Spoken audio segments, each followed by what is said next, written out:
That the priorities rest on two areas. Number one, we have to get our knowledge about food back. And we've really given up a lot of our knowledge. As eaters, we just go to the grocery store and we buy, processed food, and we don't know anything about that food. We don't know where it came from. We don't know who produced it. We don't know how it was produced. We just give that knowledge up. We operate in the blind, right? So we don't know much about food. Then sometimes we don't know much about how to cook it, how to store it, how to do all of these things. So actually we're just kind of like babies, we just don't have much knowledge, so we don't have any of our own ability to do things for ourselves. And it's kind of a notion of self-efficacy that I think is really important to reclaim so that we know how to cook.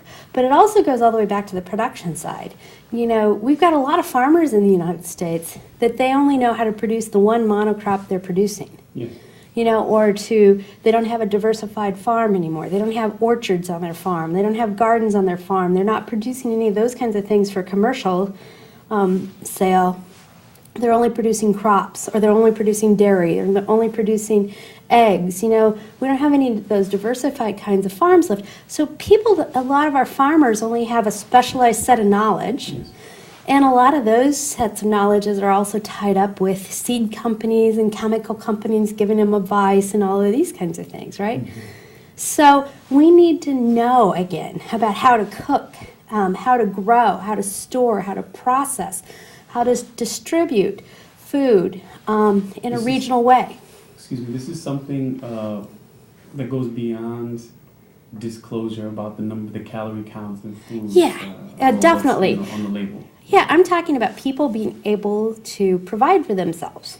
We really can't provide one of our basic necessities, which is food. We don't know how to cook it. We don't even know how to select it sometimes. And so I think we have to think about how we reclaim that knowledge. And I think there's policies that can help, simple things like requiring the old-fashioned home economics. I don't know that that's not what it's called today, but that every child in school should have a nutrition and cooking class, or a notion of how to provide for themselves. And I think this provides a lot of self-efficacy.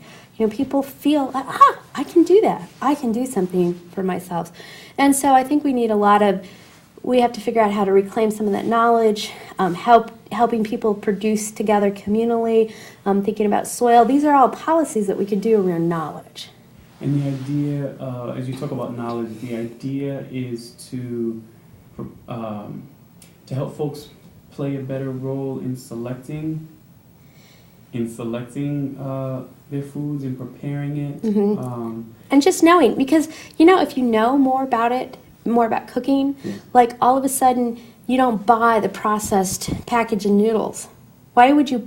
And that's more expensive. You have to pay for the brand, you have to pay for the package, you have to pay for all that. Instead, you buy the raw materials to put together, a noodle dish. And it's actually not that hard, because you invest in the spices, but you have to invest in the skill sets, right?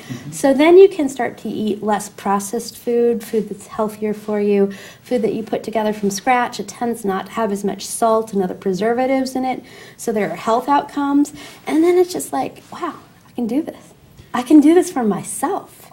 Are there communities that you know of or that you've seen that are implementing some? Yeah, I mean, there are cooking strategies like for youth that are after-school programs, or through 4-H. There's a number of these programs. There are sometimes food banks or community centers will run these kinds of food programs. Food nutrition education programs that are a lot of times run through University Extension help do this, but we should do these maybe in schools as well. This is a basic skill set that we should have as people ready to enter adult society. And we also have to think about the production side of that. I think that there community production classes, storing and preserving food, those kinds of things can be encouraged at the community level, but we need to think about the production side and the processing side. Some policies to help encourage people to get those skill sets and knowledge back.